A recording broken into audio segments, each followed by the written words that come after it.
All right. Thanks, Phil. And we do want to continue talking about San Francisco politics. We're going to get to San Francisco Standard reporter Josh Koehn. I believe he's joining us via Zoom to break down some of these important races in San Francisco. Josh, thanks for joining us. What are some of the races that you're tracking in San Francisco tonight that you're keeping your eye on? Hey, good evening. Thank you for having me. Right now, we're obviously looking at District Attorney Brooke Jenkins' race. She has got a pretty substantial lead right out the gate. We're also looking at a few supervisor races and, of course, some ballot propositions that are going to really change the priorities for the city in the years to come.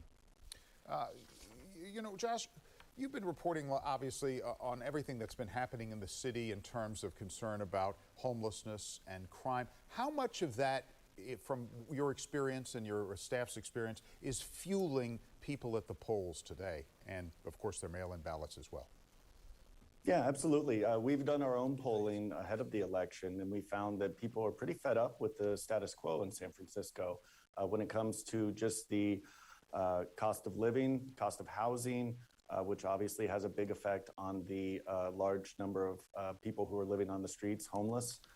That obviously then translates over to some issues with crime, with drug use on the streets, people having mental crises in public. That just seem to go unchecked and not really being assisted in the way that they need to get help. And so all of those things combined has created a mood in which people are demanding answers from their leaders, whether they be in City Hall or in law enforcement. And when it comes to District Attorney Brooke Jenkins, she was put in an appointment by the mayor after the recall of Chesa Boudin. And as we've seen in the early results, obviously, as Phil Mateer was saying, when it comes to ranked choice voting, that could change things. But right now, she's got a commanding lead, and that would suggest that she has a mandate to really be tough on crime and try and clean up the streets. Josh, Phil here. It's good seeing you today at John's Grill for the Election Day party, where everybody in San Francisco that was running for everything showed up, and everybody that covers it showed up as well. So you must have picked up some gossip. London Breed was there. She's not on the ballot, at least not officially, but her, as you pointed out, her picks are. Her district attorney appointment is on there. Her appointees to the school board after it was recalled are on that ballot. How much does she have at stake here? You know, that's a fantastic question, and it's actually something I asked her when I was at John's Grill. And I asked her, you have endorsed Matt Dorsey for supervisor in District 6, Joel Engardio in District 4, Brooke Jenkins for DA, and you have appointees on the school board.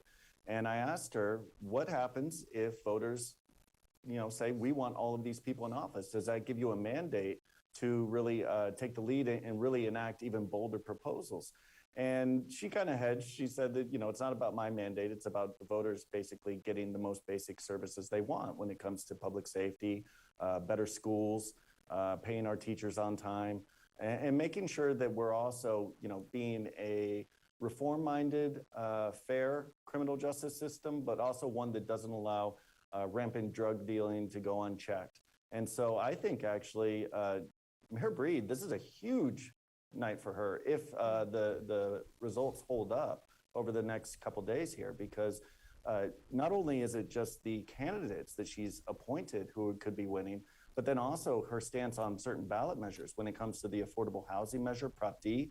Right now, that is leading over Prop E. When it comes to her decision on JFK Drive and the Great Highway and keeping it car-free, San Francisco is unique in the way that we get really fired up about certain issues. But people were really, really agitated about the idea that cars could be coming back to this road when it was shut down during the pandemic, and they wanted to keep it open for kids and their families.